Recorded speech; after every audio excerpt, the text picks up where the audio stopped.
Many large organizations find that adopting a new system, a goal system like this, requires justification. It requires commitment from the leadership. In fact, I'm fond of saying if your leader and CEO aren't committed, don't even try. People view this, they're busy. This is one more thing to do. It's kind of an additional work tax. Did you encounter that kind of skepticism and resistance? And if so, how did you deal with it?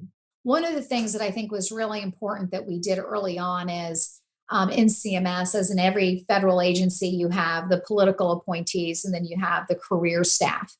And I didn't want this to be just a political thing that got done for a couple of years. I really wanted this to be a part of the institution. And so we brought leadership in. We had the career staff actually lead this effort. I think that was really important to buy-in and to longevity.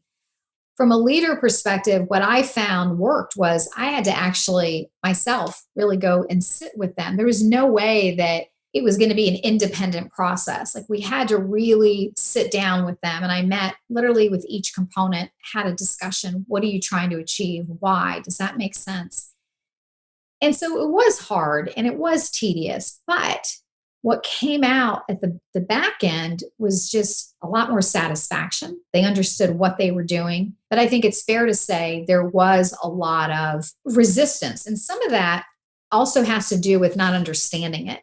I think understand what's an objective, what's a key result, and giving them some flexibility. The other thing that we encountered was there's sometimes fear. Well, if I set this objective, well, what if I can't achieve it? Am I going to look bad? So we had a lot of let's set the bar really low so that we can achieve it. So we had to make it very clear, look, this isn't going to be a part of your performance review. And I think that was one of the suggestions that you had where it was, this isn't a part of your review, but we really need to think about what is that main goal. So I think some of those things were really helpful. We had to tweak it as well because we had to sort of say, okay, here's your 1 year and your 3 years. So you may have an objective that's a 1 year. And this year, I want to get my rule out. In 3 years, I want to see more services going to surgery centers.